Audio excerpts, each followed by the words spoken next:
السلام علیکم عزیز ناظرین، بسم اللہ الرحمن الرحیم۔ ناظرین، حضرت فاطمہ الزہرا رضی اللہ تعالیٰ عنہ فرماتی ہیں کہ میں حضور اقدس صلی اللہ علیہ وآلہ وسلم کے سرہانے بیٹھی ہوئی تھی کہ کسی شخص نے السلام علیکم یا اہل بیت نبوت کہہ کر اندر آنے کی اجازت طلب کی۔ میں نے کہا، اے اللہ کے بندے، اللہ تمہیں جزائے خیر دے۔ آپ صلی اللہ علیہ وآلہ وسلم کو آرام کرنے دو۔ آپ صلی اللہ علیہ وآلہ وسلم عبادت میں مشغول ہیں۔ آنے والے بندے نے بلند آواز سے کہا، مجھے اندر آنے کی اجازت دے دو، کیونکہ اس کے بغیر کوئی چارہ کار نہیں ہے۔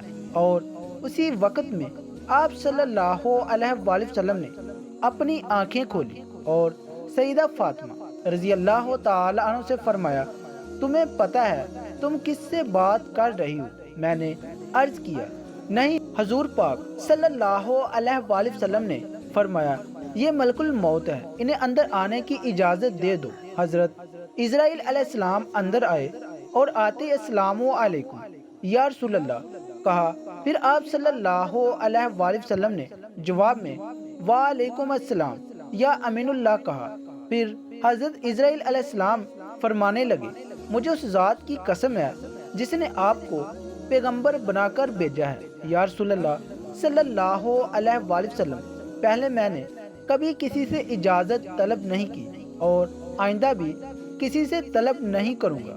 حضور صلی اللہ علیہ وآلہ وسلم کے وصال شریف کے وقت حضرت جبریل علیہ السلام حاضر ہوئے اور عرض کرنے لگے، یا رسول اللہ صلی اللہ علیہ وآلہ وسلم، آج آسمانوں پر آپ کے استقبال کی تیاریاں ہو رہی ہیں۔ اللہ تعالیٰ نے جہنم کے دروغے مالک کو حکم دیا ہے کہ مالک میرے حبیب صلی اللہ علیہ وآلہ وسلم کی روح مبارک آسمانوں پر تشریف لا رہی ہے، اس اعزاز میں دوزخ کی آگ کو بجھا دو، اور جنت کی حوروں سے فرمایا ہے کہ تم سب سجو سنورو، اور فرشتوں سے فرمایا ہے کہ تعظیم روح مصطفیٰ صلی اللہ علیہ وآلہ وسلم کے لیے صف پہ صف کھڑے ہو جاؤ۔ اور اللہ تعالیٰ نے مجھے حکم فرمایا ہے کہ میں آپ صلی اللہ علیہ وآلہ وسلم کی خدمت میں حاضر ہو کر آپ کو بشارت دوں کہ تمام انبیاء اور ان کی امتوں پر جنت حرام ہے، جب تک کہ آپ اور آپ صلی اللہ علیہ وآلہ وسلم کی امت جنت میں داخل نہ ہو جائے۔ اور کل قیامت کو اللہ پاک آپ کی امت پر آپ کے تفیل اس قدر بخشش اور مغفرت کی بارش فرمائے گا کہ آپ راضی ہو جائیں گے۔ وفات کے وقت حضور صلی اللہ علیہ وآلہ وسلم نے ملک الموت سے فرمایا، اے ملک الموت، مجھے اپنے رب کی ملاقات کا شوق ہے، اب تم جس کام کے لیے آئے ہو وہ کام کرو۔ ملک الموت نے فرمایا کہ مجھے حکم ہے کہ اگر آپ صلی اللہ علیہ وآلہ وسلم کی مرضی ہو تب ہی روح مبارک قبض کروں۔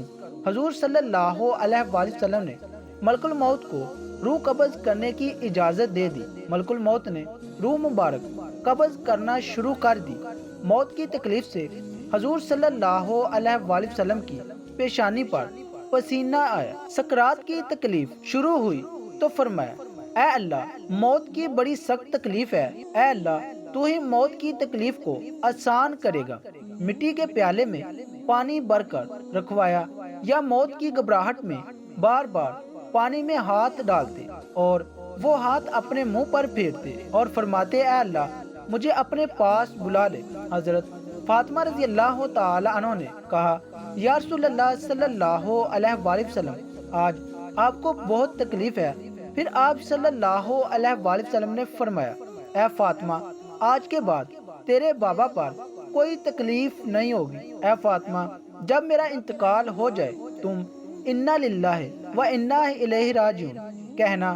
پھر فرمایا، اے ملک الموت، تم اپنا کام پورا کرو۔ پھر آپ صلی اللہ علیہ وآلہ وسلم کو نزع کی تکلیف زیادہ ہوئی۔ پھر حضرت جبریل علیہ السلام نے حضور صلی اللہ علیہ وآلہ وسلم کی طرف سے اپنا منہ پھیر لیا۔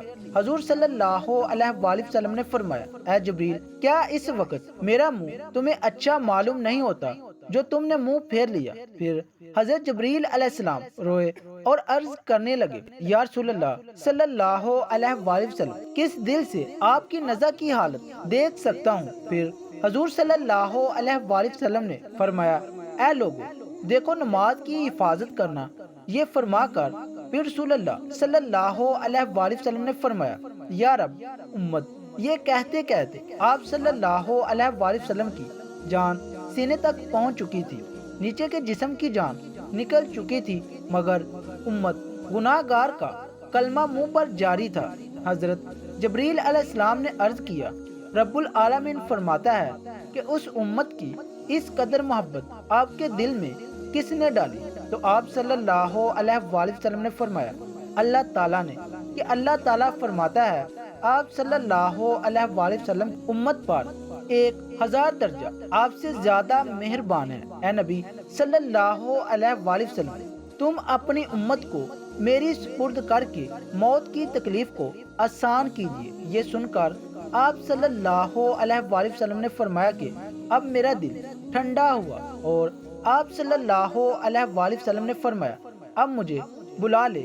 پھر بے ہوش طاری ہوئی اور ماتھے پر مشک کی خوشبو کا پسینہ جاری ہوا۔ ناظرین، یہ رات کا وقت ہے۔ حضرت محمد مصطفیٰ صلی اللہ علیہ وآلہ وسلم نزع کی حالت میں ہے، اور حجرہ مبارک میں دنیا کی قلت کے سبب چراغ میں تیل نہیں ہے۔ حضرت عائشہ صدیقہ رضی اللہ تعالی عنہ نے اٹھ کر ہمسائے کی عورت کے پاس چراغ بیچ کر کہا کہ اللہ کے واسطے 2 بوند تیل کی ہمارے چراغ میں ڈال دو کہ جناب رسول صلی اللہ علیہ وآلہ وسلم اندھیرے میں وفات پا رہے ہیں۔ ہاتھ آپ صلی اللہ علیہ وآلہ وسلم کا آسمان کی طرف تھا، زبان پر کلمہ جاری تھا، اور آپ صلی اللہ علیہ وآلہ وسلم کی گردن ایک طرف ہو گئی، چاروں طرف روشنی ہی روشنی پھیل گئی، اور روح مبارک آسمان کی طرف پرواز کر گئی، اور ناظرین، ایک بہترین خوشبو حجرہ مبارک میں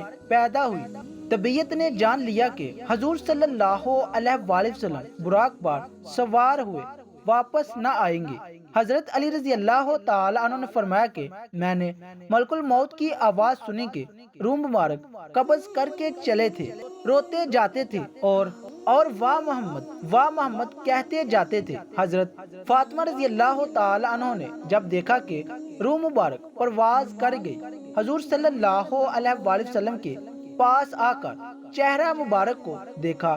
آپ صلی اللہ علیہ وآلہ وسلم آرام فرما تھے، ماتھے پر پسینہ تھا، اور حضرت فاطمہ رضی اللہ تعالی عنہ نے پکارا، اے نبی صلی اللہ علیہ وآلہ وسلم، رب کا بلاوا منظور کر لیا، ہم کو چھوڑ کر اپنے رب کے پاس چلے گئے۔ اے نبی صلی اللہ علیہ وآلہ وسلم، اگر جبریل علیہ السلام آپ کو تلاش کرتے آئیں گے تو ہم کیا کہیں گے کہ تم کس کی تلاش کرتے ہو؟ جنہیں تم دیکھتے ہو وہ اس جہاں سے تشریف لے گئے ہیں۔ اے نبی صلی اللہ علیہ وآلہ وسلم، جنت الفردوس میں ٹھکانہ کر دی۔ جب گھر سے رونے کی آوازیں باہر آئیں اور صحابہ کرام رضی اللہ تعالی عنہ نے سنی تو گھبرا کر بے تاب ہو کر دہلیز مبارک پر سر مارنے لگے۔ حضور صلی اللہ علیہ وآلہ وسلم کی وفات کی خبر سن کر صحابہ کرام کی عقلیں جاتی رہیں۔ حضرت عبداللہ بن انس رضی اللہ تعالی عنہ غم سے انتقال کر گئے۔ حضرت عمر رضی اللہ تعالی عنہ بھی دیوانے ہو گئے، دیوانوں کی طرح حجرے مبارک پر آئے اور عرض کیا، مجھے ذرا حضور صلی اللہ علیہ وآلہ وسلم سے ملنے دو، ایک نظر مجھے حضور سے ملا دو۔ اہل بیت نے حضرت عمر رضی اللہ تعالی عنہ کو ہجرے میں بلایا۔ حضرت عمر رضی اللہ تعالی عنہ نے دیکھا کہ آپ صلی اللہ علیہ وآلہ وسلم لیٹے ہوئے ہیں۔ آپ صلی اللہ علیہ وآلہ وسلم کے منہ سے چادر ہٹا کر دیکھا اور کہا کہ آج ایسی غشی اور بے ہوشی ہوئی ہے کہ آپ ہوشیار نہیں ہوتے، کیا کوئی وحی اتری ہے؟ حضرت عمر رضی اللہ تعالی عنہ نے اپنی آنکھوں سے دیکھ لیا، مگر ان کے دل کو یقین نہیں ہوا کہ آپ صلی اللہ علیہ وآلہ وسلم وفات پا گئے ہیں۔ جب رسول اللہ صلی اللہ علیہ وآلہ وسلم کا وصال ہوا تو آپ صلی اللہ علیہ وآلہ وسلم کے غسل کے متعلق سوال پیدا ہوا کہ آپ صلی اللہ علیہ وآلہ وسلم کو عام آدمیوں کی طرح برہنہ غسل دیا جائے یا پھر کپڑے میں تمام موجود لوگوں پر خواب کا غلبہ ہو گیا، جہاں تک کہ تمام اپنے اپنے سینوں پر تھوڑیاں رکھ کر آرام کرنے لگے۔ اس وقت ان کے کانوں میں آواز آئی، رسول خدا صلی اللہ علیہ وآلہ وسلم کو ان کے پہر ان میں ہی غسل دو۔ حضرت سیدنا امیر المومنین حضرت علی رضی اللہ تعالیٰ عنہ فرماتے ہیں کہ مجھے حضرت محمد صلی اللہ علیہ وآلہ وسلم نے وصیت فرمائی کہ میرے غسل کا انتظام تم ہی کرنا، کیونکہ میرے سر پر جس کی بھی نگاہ پڑے گی وہ نابینا ہو جائے گا۔ حضرت علی رضی اللہ تعالیٰ عنہ نے آپ صلی اللہ علیہ وآلہ وسلم کو غسل دیتے ہوئے آپ کے بدن مبارک پر کسی قسم کا کوئی میل نہ دیکھا، تو اس وقت حضرت علی رضی اللہ تعالیٰ عنہ کی زبان پر آیا، یا رسول اللہ صلی اللہ علیہ وآلہ وسلم، آپ پر میرے ماں باپ قربان، آپ کتنے پاکیزہ ہیں۔ حضور صلی اللہ علیہ وآلہ وسلم کی تدفین کے دن اس قدر خاموشی چھا گئی کہ بعض صحابہ بعض کو دیکھے نہ پائے، اگر وہ اپنی ہتھیلی کو کھول دیں تو کچھ نظر نہیں آتا۔ یہ طریقی حضور صلی اللہ علیہ وآلہ وسلم کی تدفین تک چھائی رہی۔ حضرت علی رضی اللہ تعالیٰ عنہ کا بیان ہے، جب حضور صلی اللہ علیہ وآلہ وسلم کا انتقال ہوا تو غیب سے آواز آئی، السلام علیکم یا اہل بیت ورحمۃ اللہ وبرکاتہ۔ کہتے ہیں حضور صلی اللہ علیہ وآلہ وسلم جب وفات پا گئے تو آپ کے مؤذن حضرت عبداللہ بن زید رضی اللہ تعالی عنہ نے یہ خبر سنی تو اس قدر غم زدہ ہوئے کہ نابینا ہونے کی دعائیں مانگنے لگے اور کہنے لگے، میرے آقا کے بغیر یہ دنیا میرے لیے کسی کام کی نہیں رہی۔ آپ اس وقت نابینا ہو گئے۔ لوگوں نے کہا، تم نے یہ دعا کیوں مانگی؟ تو انہوں نے فرمایا کہ لذت نگاہ تو آنکھوں میں ہے، مگر حضور صلی اللہ علیہ وآلہ وسلم کے بعد اب میری آنکھیں کسی کے دیدار کا شوق نہیں رکھتی۔ حضرت علی رضی اللہ تعالیٰ عنہ کہتے ہیں، جب ہم حضور صلی اللہ علیہ وآلہ وسلم کو دفن کر رہے تھے تو ایک عربی آ کر حضور صلی اللہ علیہ وآلہ وسلم کی تربت پر لیٹ گیا اور کہتا تھا، یا رسول اللہ صلی اللہ علیہ وآلہ وسلم، آپ نے حکم دیا اور ہم نے سنا، آپ نے قرآن کریم اللہ تعالیٰ سے سیکھا اور ہم نے آپ سے سیکھا۔ اللہ تعالیٰ نے فرمایا، اگر یہ لوگ اپنی جانوں پر ظلم کریں اور آپ کی بارگاہ میں حاضر ہو کر اللہ تعالیٰ سے استغفار کریں اور اللہ کے رسول صلی اللہ علیہ وآلہ وسلم ان کی بخشش طلب کریں تو وہ اللہ کو بہت توبہ قبول کرنے والا اور رحم کرنے والا پائیں گے۔ ہم نے اپنی جانوں پر ظلم کیا اور آپ صلی اللہ علیہ وآلہ وسلم کی بارگاہ میں حاضر ہوئے ہیں تاکہ آپ ہماری بخشش طلب کریں۔ اسی وقت قبر اطہر سے آواز آئی کہ تم بخش دیے گئے ہو۔ نبی اکرم صلی اللہ علیہ وآلہ وسلم کی خبر وفات کے بعد مسلمانوں کے جگر کٹ گئے، قدم لڑکھڑا گئے، چہرے ارض و سما سے خوف آنے لگا، سورج تاریک ہو گیا، آنسو بہہ رہے تھے اور انہیں تہمتے تھے۔ کہیں صحابہ حیران و سر گردان ہو کر آبادیوں سے نکل گئے، کوئی جنگل کی طرف بھاگ گیا، جو بیٹھا تھا بیٹھا رہ گیا، جو کھڑا تھا اس کو بیٹھ جانے کا یرانہ نہ ہوا۔ مسجد نبوی قیامت سے پہلے قیامت کا نمونہ پیش کر رہی تھی۔ صدیق اکبر تشریف لائے اور چپ چاپ حجرہ عائشہ میں داخل ہو گئے۔ یہاں رحمت العالمین کی میت پاک پڑی تھی۔ صدیق اکبر نے چہرہ اقدس سے کپڑا اٹھا کر پیشانی مبارک پر بوسہ دیا اور پھر چادر ڈھک دی اور رو کر کہا، نبی اکرم پر میرے ماں باپ قربان، آپ کی زندگی بھی پاک تھی اور موت بھی پاک ہے، واللہ اب آپ پر دو موتیں وارد نہیں ہوں گی۔ اللہ نے جو موت لکھ رکھی تھی آپ نے اس کا ذائقہ چکھ لیا اور اس کے بعد موت ابد تک آپ کا دامن نہ چھو سکے گی۔ جب صدیق اکبر مسجد نبوی میں تشریف لائے، عمر فاروق غایت بے بسی سے نڈال کھڑے اور بڑے درد و جوش سے اعلان کر رہے تھے کہ منافقین کہتے ہیں کہ محمد انتقال فرما گئے ہیں، واللہ آپ نے وفات نہیں پائی۔ آپ اللہ تعالیٰ کی بارگاہ میں موسیٰ کی طرح طلب کیے گئے ہیں جو 40 روز غائب رہ کر واپس آ گئے تھے۔ اس وقت موسیٰ کی نسبت بھی یہی کہا جاتا تھا کہ آپ وفات پا گئے ہیں۔ خدا کی قسم محمد صلی اللہ علیہ وآلہ وسلم بھی انہی کی طرح دنیا میں واپس تشریف لائیں گے اور ان لوگوں کے ہاتھ پاؤں کاٹ دیں گے جو آپ پر وفات کا الزام لگاتے ہیں۔ صدیق اکبر نے عمر فاروق کا کلام سنا تو فرمایا، عمر سنبھالو اور خاموش ہو جاؤ۔ جب عمر فاروق اپنی وار بہہ چلے گئے تو صدیق اکبر نہایت دانش مندی کے ساتھ ان سے الگ ہٹ گئے اور خود گفتگو شروع کر دی۔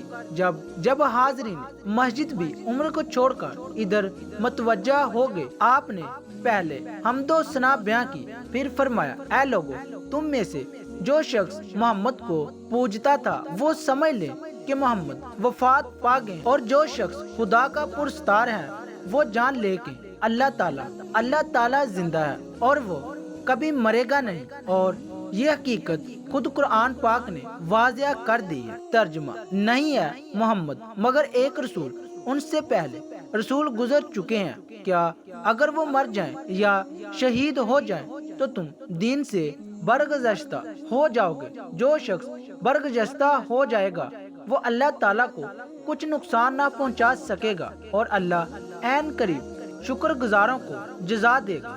اس آیت پاک کو سن کر تمام مسلمان چونک پڑے۔ عبداللہ فرماتے ہیں کہ خدا کی قسم ہم لوگوں کو ایسا معلوم ہوا کہ یہ آیت اس سے پہلے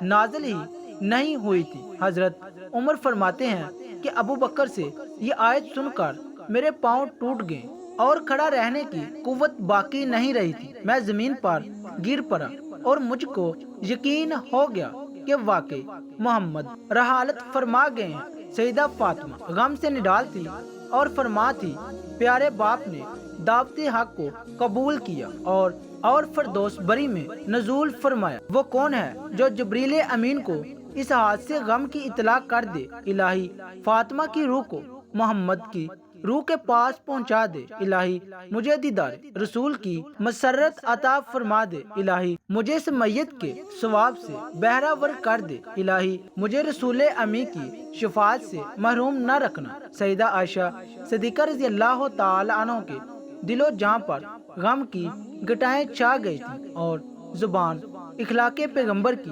ترجمانی کر رہی تھی۔ وہ نبی جس نے تمول پر فقیری کو چن لیا، جس نے تو نگری کو ٹکرا دیا اور مسکینی قبول کر لی، وہ صاحب خالق عظیم جو ہمیشہ آٹھوں پہر نفس سے جنگ آزما رہا، وہ اللہ کا پیغمبر جس نے مومنات کو کبھی آنکھ اٹھا کر بھی نہ دیکھا، وہ رحمت للعالمین جس کا باب فیض فقیروں اور حاجت مندوں کے لیے کھلا رہتا تھا، جس کا رحم دل اور پاک ضمیر کبھی دشمنوں کی آزار ثانی سے غبار آلود نہ ہوا، جس کے موتی جیسے دانت توڑے گئے اور اس نے پھر بھی صبر کیا، جس کی پیشانی نور کو زخمی کیا گیا اور اس نے پھر بھی دامن عفو ہاتھ سے نہ جانے دیا۔ آج اسی وجود سرمدی سے ہماری دنیا خالی ہے۔ اللہ تعالیٰ ہمیں حضور صلی اللہ علیہ وآلہ وسلم کے نقش قدم پر چلنے کی توفیق عطا فرمائے اور ہمیں ان کی سنت پر عمل کی توفیق عطا فرمائے، آمین۔ ناظرین، کمنٹ باکس میں اللہ تعالیٰ کے 99 ناموں میں سے ایک نام ضرور ٹائپ کیجیے گا۔ شکریہ، اللہ حافظ۔